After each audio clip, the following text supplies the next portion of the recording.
Thank you. So, Adi, would you mind bringing up the text? So, as you know, you may know today, this week, it's Parshat Noach. And we oftentimes forget because Noach is such a salient story that the other story that's in this parsha is the story of the building and destruction of the Tower of Babel. And so, just to look a little bit at that in honor of this week's parsha. So, as you see, it says, the Lord came down to look at the city and the tower that man had built.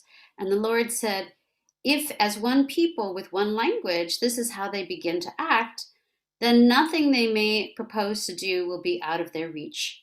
Let us then go down and confound their speech there, so that they shall not understand one another's speech. So I don't know about you, but I've always found this kind of perplexing because the idea of people being able to communicate freely without a problem of understanding each other's language always seemed to me so ideal. And I thought it was really interesting that we're getting this parsha right at the same time that all this information is coming out about Facebook and the discussion about really sort of is it enough to just bring people together and allow them to speak without hindrance? Or do we need something else, right? Because obviously we see that it isn't always enough to just allow people or give people the space to speak without hindrance. That we need something else, right? And so I wanted to look at another text. So Adi, if you don't mind scrolling down. And this happens to be a text that I was studying, it just came up in my study this week.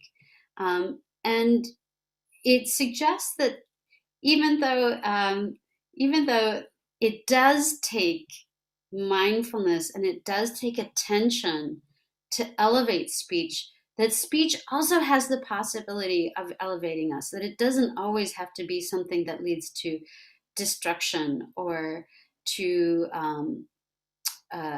corruption, right? So this is from the Shem Mishmuel. And as you may know, I've been spending a lot of time with the Shem Mishmuel, mainly because he talks a lot about dancing, but oftentimes he's talking about it in a kind of rubric of understanding our our relationship to spirituality and our body, right? So in this, he says, in light of this, when Yaakov says, the Lord shall be my God, is actually what he says. This is really his tongue rejoicing. Yaakov felt joy in the response of his mouth when he declared that the Lord would be his God. It is known that regarding simcha, that regarding joy, that it exalts a person and rises them and lifts them up from the word to the point that it sometimes brings them right to the point of dancing. So, so this is interesting, right? Because he's saying on one hand that it's the actual experience of declaring this that causes Yaakov's mouth to rejoice. But then he's also saying that the rejoicing itself brings Yaakov even much higher up, right? So it's sort of a symbiotic relationship that's going on by stating this, by making this powerful and positive statement. He's elevating himself, but also it's the statement itself causes joy, and the joy causes him to be elevated further. So raising him up even from the reality of the word, right? So we start with that word, but the word itself creates sort of a symbiotic relationship. So we wanted to work a bit with that today. And we're going to work with this phrase that's actually the phrase that he's referring to here.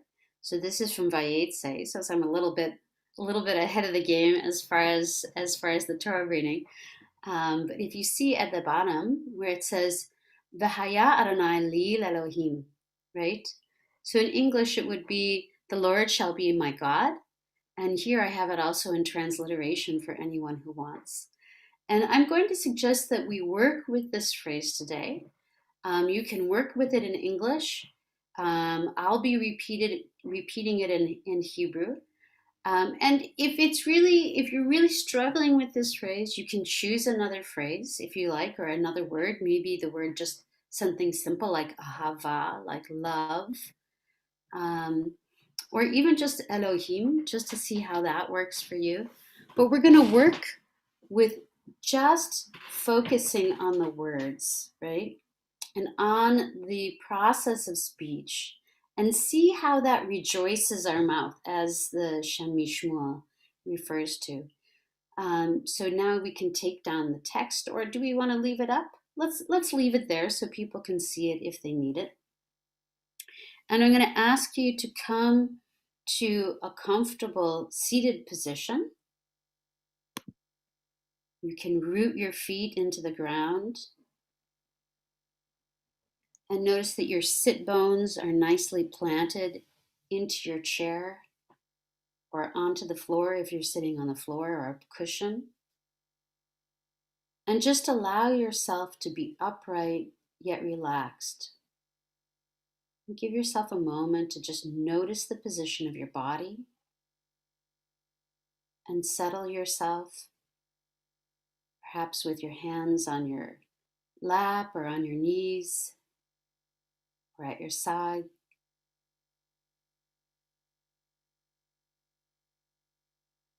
Allowing your shoulders to drop, your spine to rise up.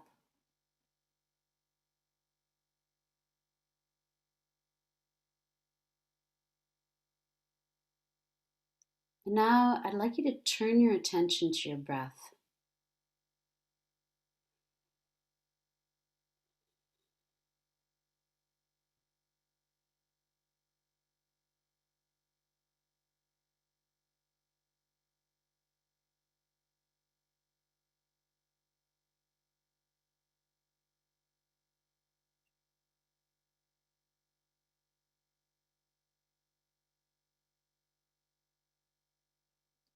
And as you do so, you may notice that there are many places in our body that respond to the breath.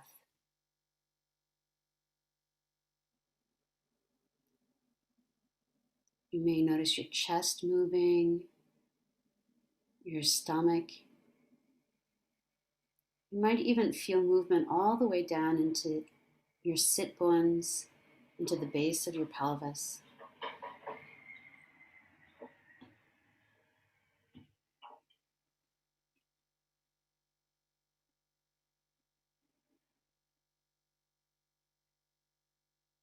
But I'd like you to turn your attention specifically now to the sensation of breath in your mouth and your nose.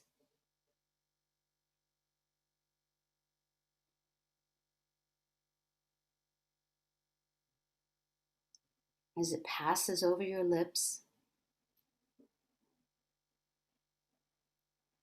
and over your soft palate, your tongue.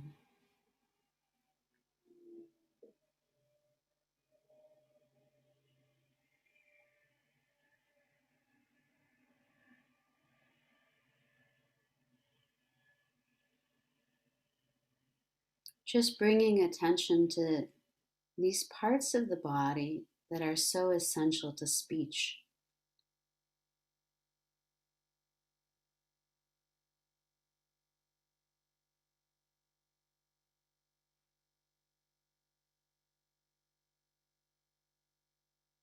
Noticing the aliveness and awareness, the stimulation that is there when we breathe, and how it touches these parts of the body.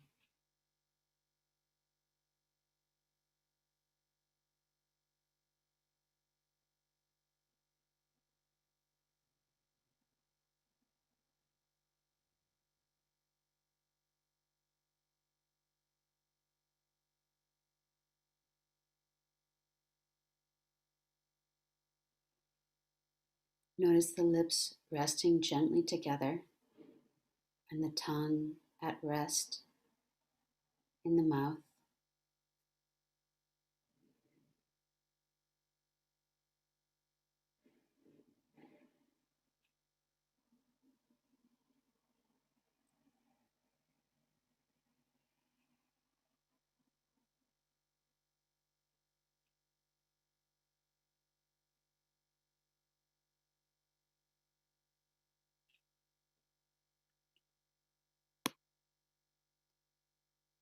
Now, when you're ready,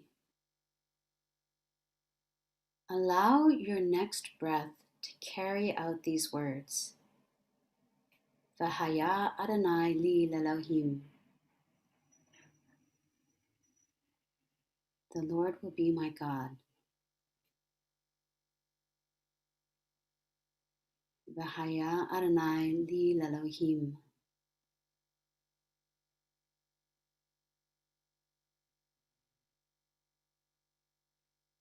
Noticing the movements of the lips, the mouth, and the tongue.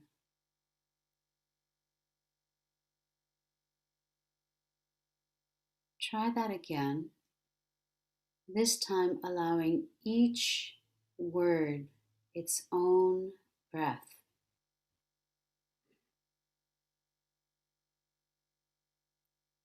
V'haya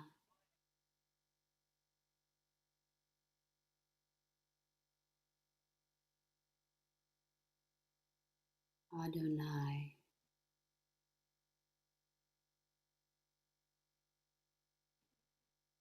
li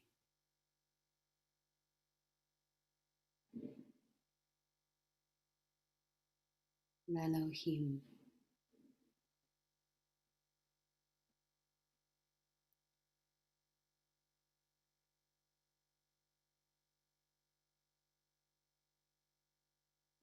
Giving yourself as much space as you need to just notice the sensation in the mouth,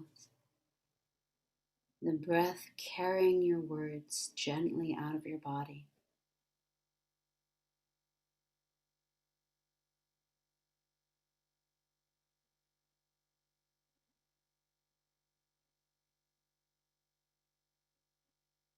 V'haya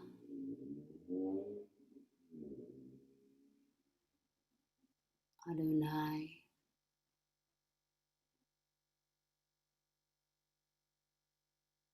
li l'Elohim. Noticing the vibrations in the body as you speak.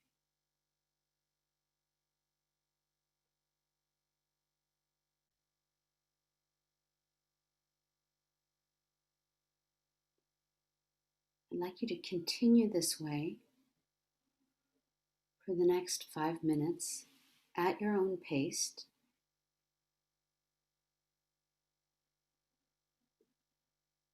Each breath inward, returning your attention to the sensation of the breath. Each exhale, carrying out your words on the vibrations and the sound of your voice. Just keeping your attention right there.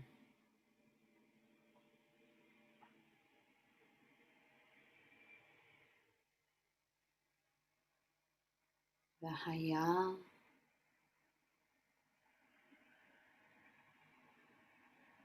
Adonai li l'Elohim.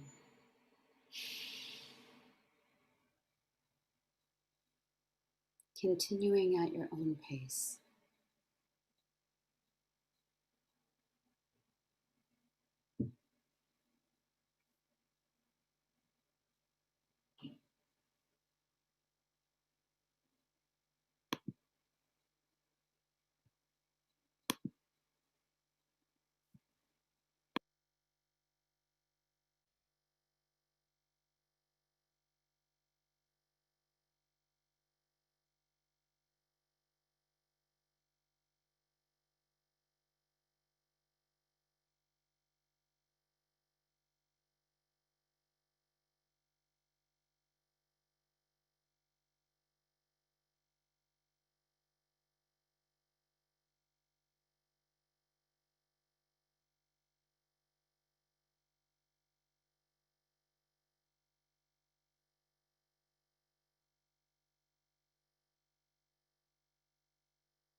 If you find that your mind travels away momentarily from this attention, it's okay. We know that the mind does this.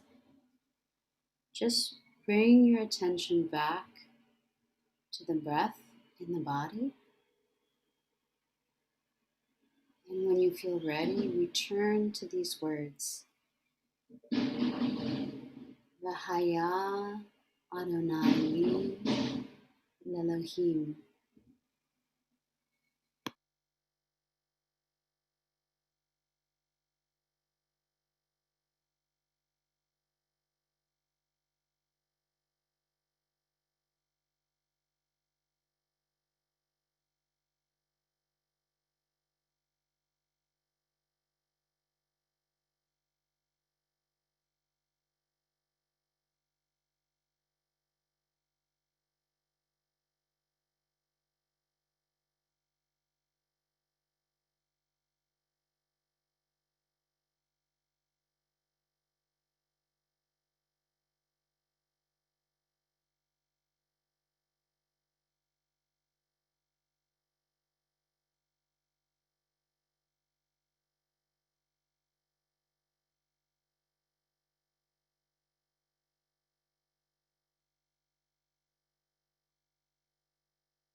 Give yourself just one more breath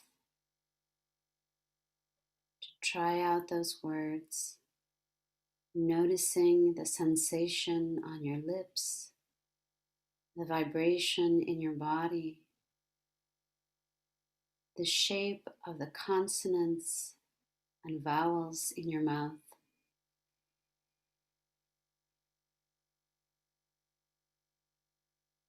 And then settling back into your body, drawing your attention back to your breath,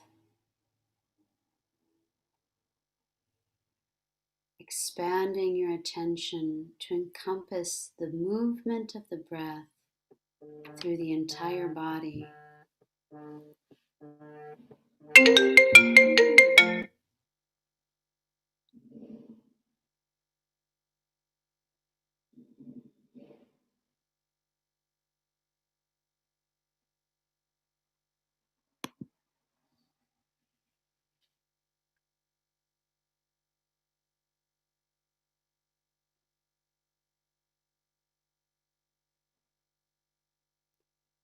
And unfortunately, I don't have a bell with me. So when you are ready, you can simply open your eyes. Bring your attention back to this space that you're in. Mark, do you have a bell? Do. Can you ring your bell?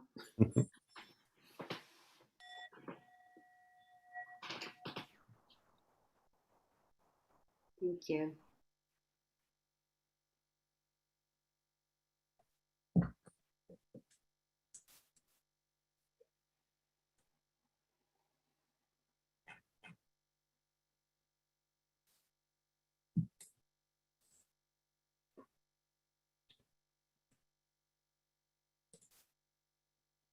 Very good. Thank you so much, Cantor Heather Batchelor. That really beautiful practice, an embodied practice, which we've come to really look forward to with you. Thank you so much. Friends, we seal the practice as we always do by offering an opportunity for those in mourning, observing yard sites, or future practice to participate in the Kaddish, to share names of anyone you're holding in your heart today. As we recite Kaddish, you can put it in the chat box either now or after the recitation of Kaddish. For those who are not reciting Kaddish, your participation involves being a compassionate, supportive presence for those who are, to help them hold their heartbreak. And I invite those who are joining Kaddish to join me in rising in body or in spirit.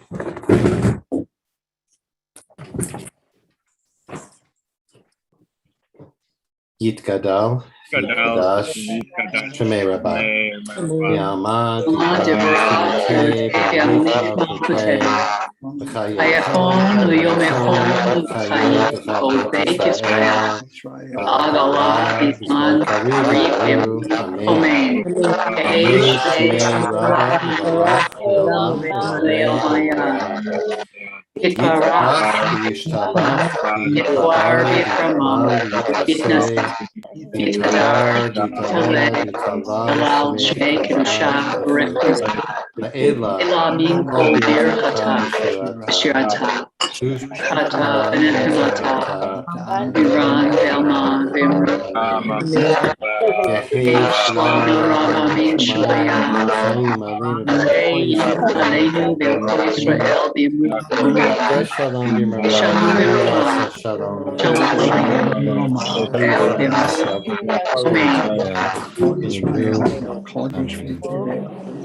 Amen.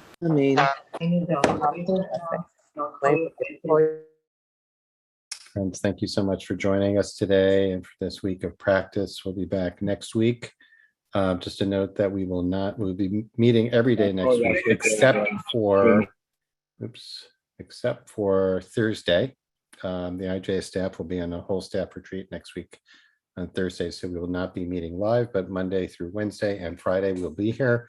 And also a note to look forward to, that in the first week of November, just to look ahead, our own Rabbi Sam Feinsmith is going to be leading another week-long meditation intensive at this time. He'll be the teacher each day, and we'll be focusing on the intersection of Jewish prayer and meditation. More details to come, but just to put that on your calendar to look forward to it.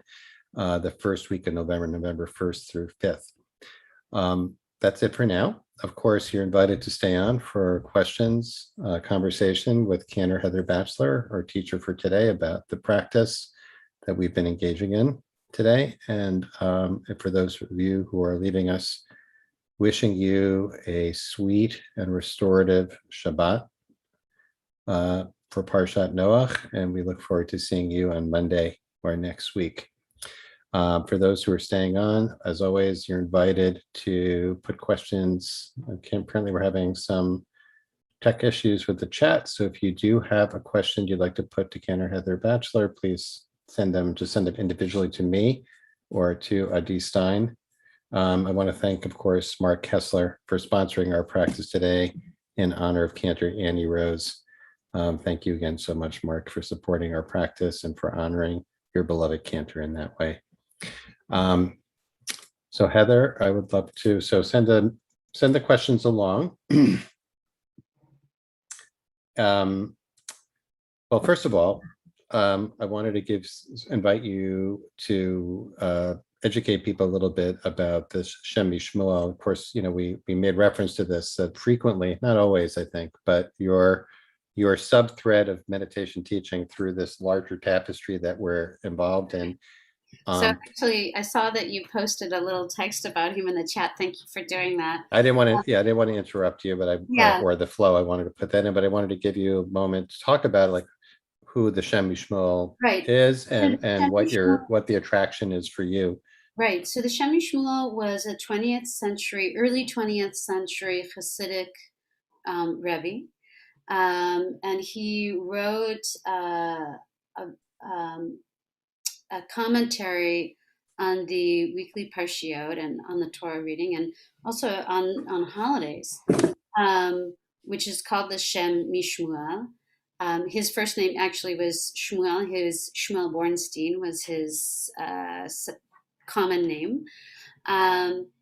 But frequently he's referred to as the Shem Mishmuel, just as many rabbis who are identified with a particular work are called after that work. So he was roughly his lifespan was similar to that of the Piazetzner Rebbe, as far as he was living at the same time. And he was also, like the Piazetzner, well known as an educator. But he was from the just to clarify that too, the Piazetzner Rebbe was the rabbi of the Warsaw Ghetto, so we're talking about that era, pre-war Eastern Europe. Exactly.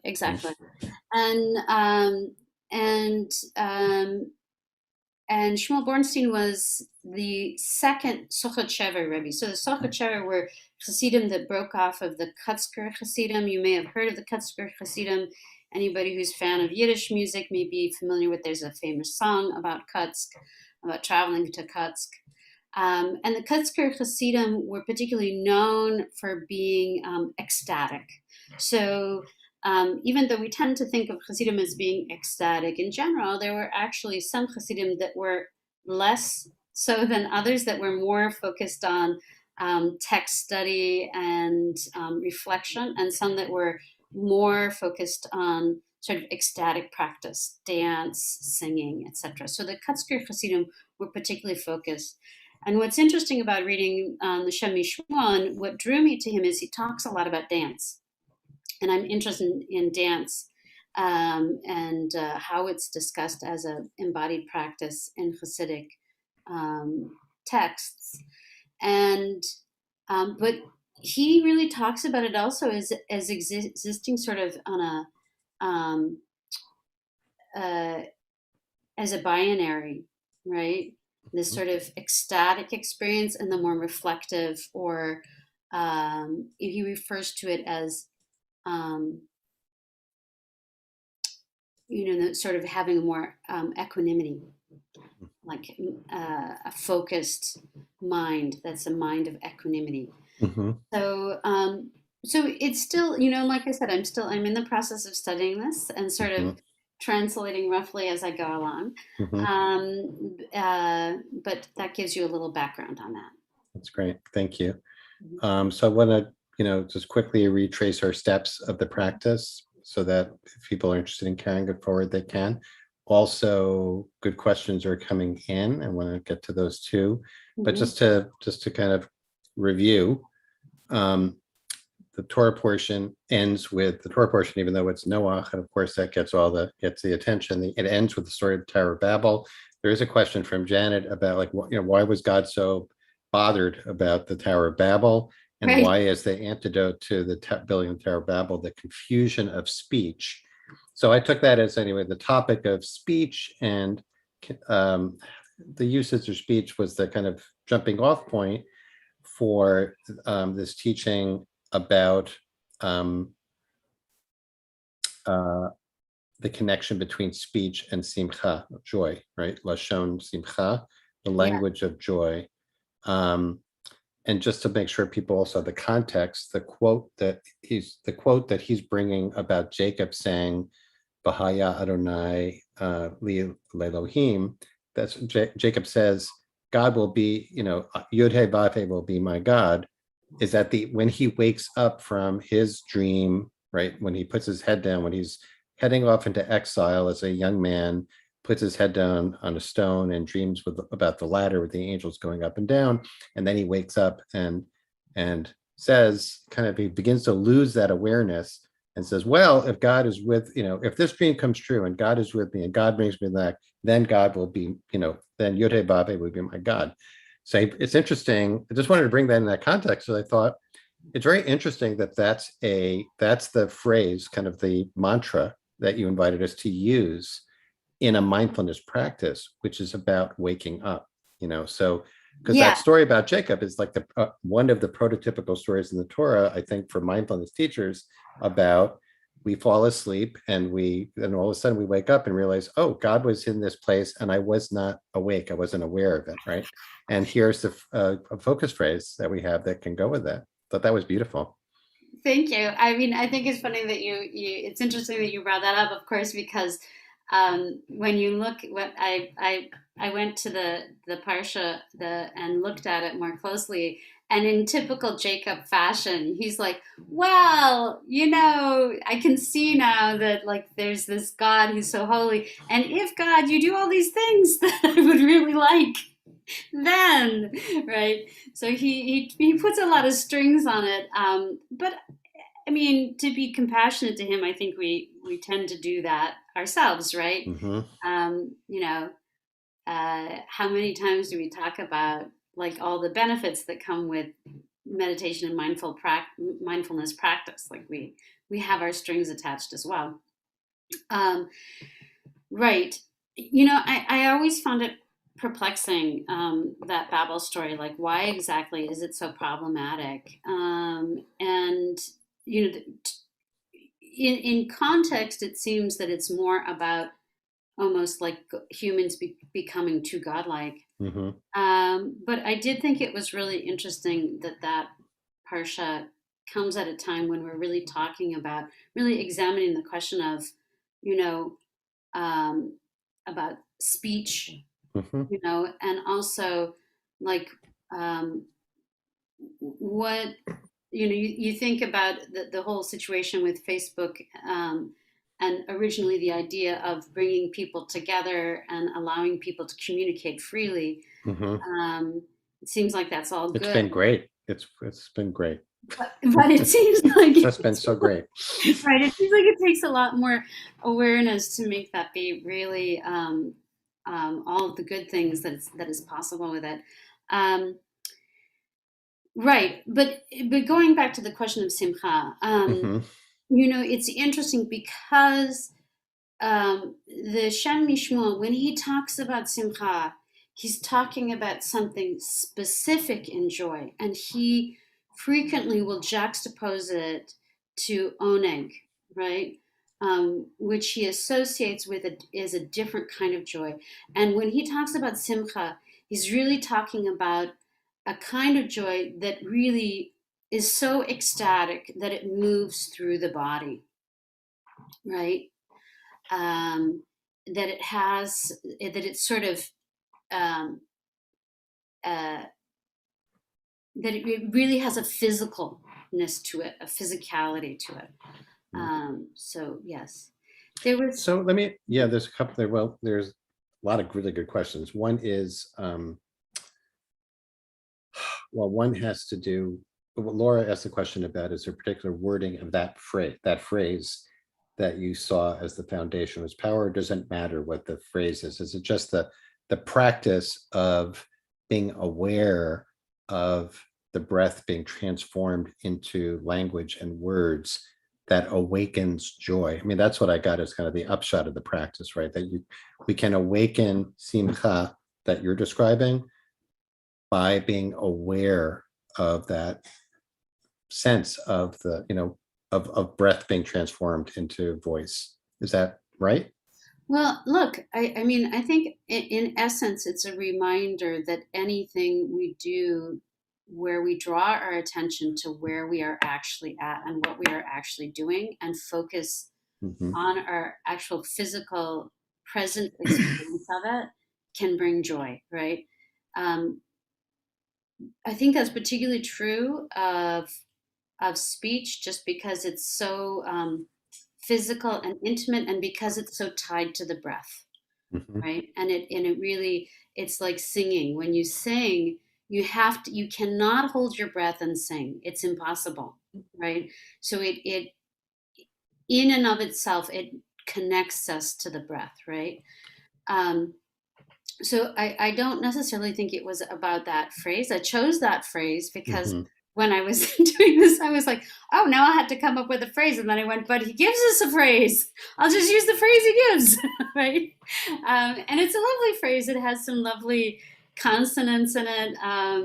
And it actually is also a lovely idea, this idea that, maybe um, even by practicing saying that, we can make it true, right? Yeah. Well, there are two really great questions and not a lot of time, but we should at least note them. So like Yeah. Bimaya, I hope I'm pronouncing it right.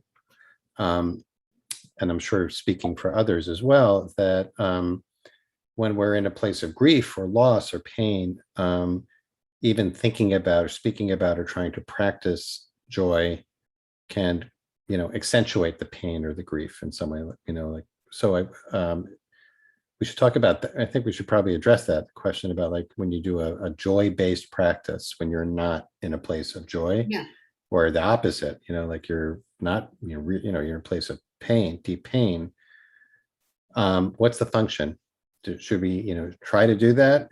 Are we trying to activate and connect with joy even in the midst of pain? Are we trying to, or is it better just to wait, hold off and ride the waves of grief and sadness before doing that?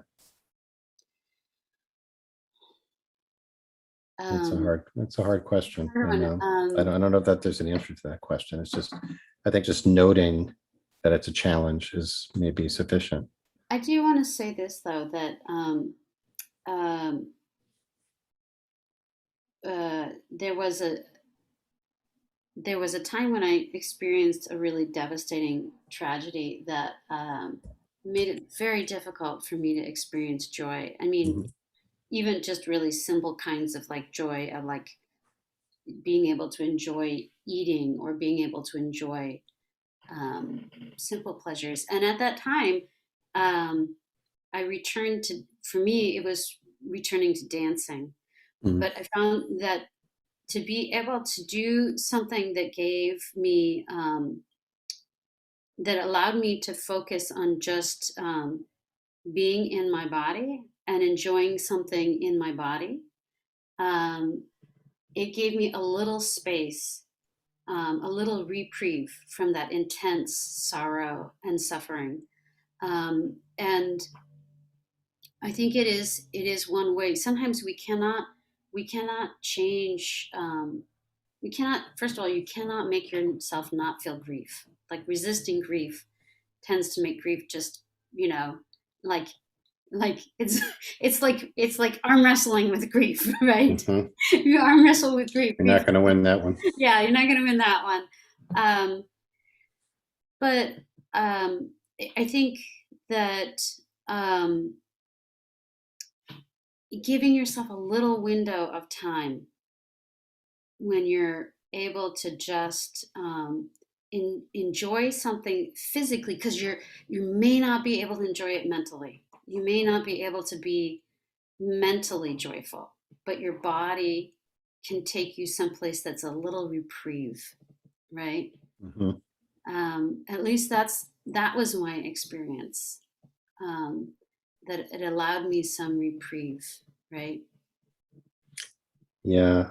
There's also, we're out of time. So, but I just want to like share with you one of my takeaways from this, which I really am grateful for that I never really thought about, because you made the connection with dance. And I'd love to hear more about, this connection between voice and singing and dance and joy. Being neither a singer nor a dancer, but the idea that that this practice was a dance practice, that there's a dancing that happens as we form language. That's pretty amazing. That's pretty Yeah, great. yeah, That's it's pretty gonna be great. great. Yeah, and the fact that he says like that, it's like this symbiotic relationship, sort of the word and the joy are sort of almost spinning you to a point of such elevation that it brings you to dance. Yeah. Yeah. And Aaron wants Well, to. wants to hear more about connection dance, but it's like brings you to dance, but like it sounded like it is itself a dance. So which to save for future conversation, I'd love to hear you, as a cantor and as a singer, Yeah. speak about like the intersection between singing and dancing,